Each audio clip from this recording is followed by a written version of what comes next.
Well, the offseason program is over. That means it's time for a 49ers update here from Prague. Sun-splashed finish to the offseason program. Brock Purdy looking sharp. Bryce Huff looking fast. 49ers now away for 40 days where they're going to refine some of their skills and they're going to take full inventory of what they have on this roster. And, of course, that now does include Mr. Huff, who has been compared to Dee Ford in a very positive fashion by many people. And Huff spoke for the first time yesterday.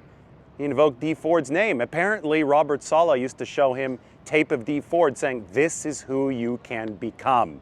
Listen to Bryce Huff in his first interview as a member of the 49ers.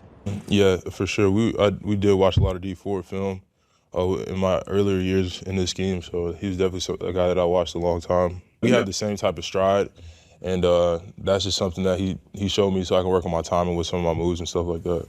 Invoking Dee Ford's name is not a bad thing for the 49ers because when he was healthy, that version of Dee Ford was a dominant bookend to Nick Bosa. So if the 49ers can get anything like that out of Bryce Huff, they're going to be in very good shape. Obviously, you don't want the Dee Ford injury history, but just go back, remember 2019. It's not just about sacks. It's about the speed that Bryce Huff can bring from the edge, and we've already seen a lot of that get off in practice.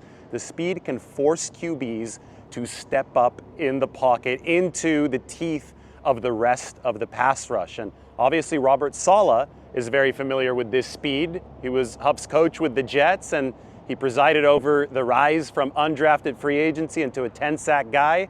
Saleh spoke after practice on Wednesday. Speed off the edge. You know, he's, I think highly of him as a pass rusher. Thought he was very productive, obviously, with the Jets.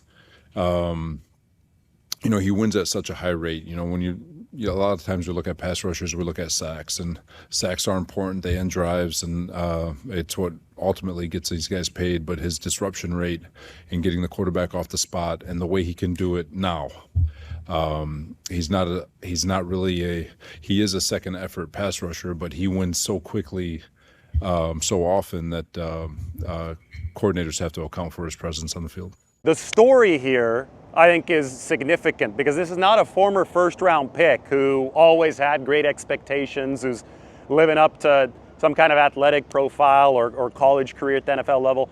Bryce Huff was an undrafted free agent. So Robert Saleh's regime actually inherited this guy from the previous coaching staff with the Jets, and he had been a linebacker. So they told Bryce Huff, hey, if you're going to play with us, because we're going to run a 4-3 wide 9, you're actually going to have to become a defensive end. Think about that. A year into the league, undrafted free agent, new coaching staff that didn't even sign him, and the staff says you're going to have to change positions. And Bryce Huff did, and he added 20 pounds of muscle before year 2, to the point where he obviously became part of the Jets' pass rushing rotation. But it wasn't until that 2023 season, and it wasn't until the season actually started, that he firmly established himself as an NFL player. Robert Saleh pointed out that he was still playing in those preseason games in the fourth quarter of that 2023 season.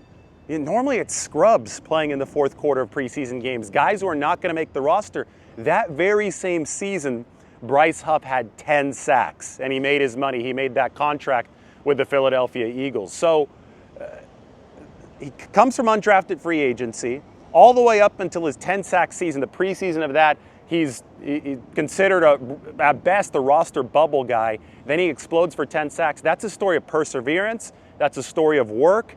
And it's a story that Chris Kacerek, the 49ers defensive line coach, can really, really work with. Yeah, just a self-made man in the NFL. Anytime an undrafted rookie, works and grinds his way through and then, makes the team and then becomes a productive player within a scheme and then becomes a double-digit type sacker in the NFL. It's a self-made man. There's a lot of hard work behind the scenes that goes into it because, undrafted guys are a little bit behind the 8 ball from the start, just as far as just making the team and then to really excel within a role and then to really truly carve out a role and become one of the, the top players as far as some of the get-off metrics and some of the pressure metrics and then, his last year there with the Jets, the sack production followed it all. He's a self-made man. It's a lot of hard work that went in behind the scenes to get to that point. So training camp is going to be really, really fun because Brock Purdy and company, and that includes Trent Williams, that includes Colton McKivitz, those guys are going to get to work against not only Nick Bosa, but also Bryce Huff. So in a league where I think the speed rush is so important to fielding a dominant defense, the 49ers are going to get a chance to practice against it over the course of training camp as they try to build something beautiful with their offense. We're at a beautiful spot right now.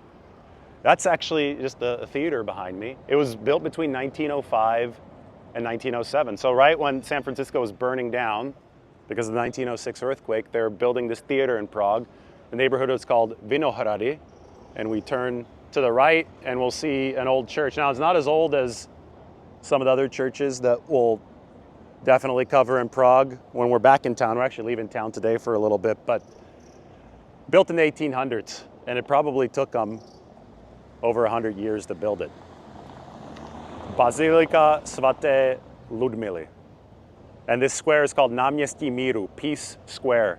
Cool little spot in Prague. This is where my family has an apartment, and this is where we're staying when we're based here over the next few weeks. Off-season has officially begun for the 49ers. 40 days away. So that allows us to travel all over, talk about the 49ers wherever we're at, talk about some of the off-season work that San Francisco will be doing.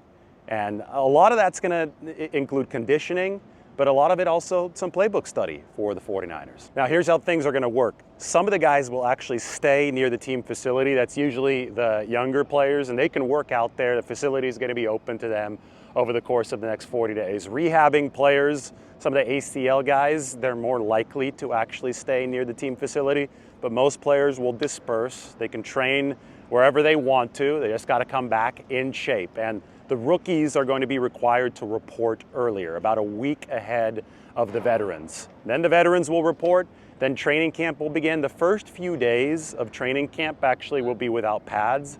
Then the pads will come on, then it becomes real. So you heard Robert Saleh say like 4 or 5 times yesterday. Somebody asked him to evaluate part of the 49ers roster, and he said, I can't do that until the pads come on. Everybody wants to act like OTAs have this great meaning in them. This is just work.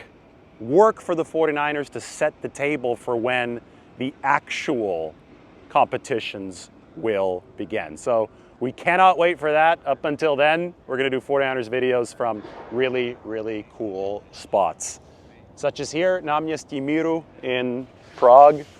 And today, I sneak preview for those of you who have managed to watch until the very end of this video.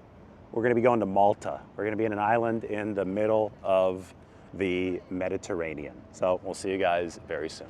One of the deepest subway stations in the world. Oh,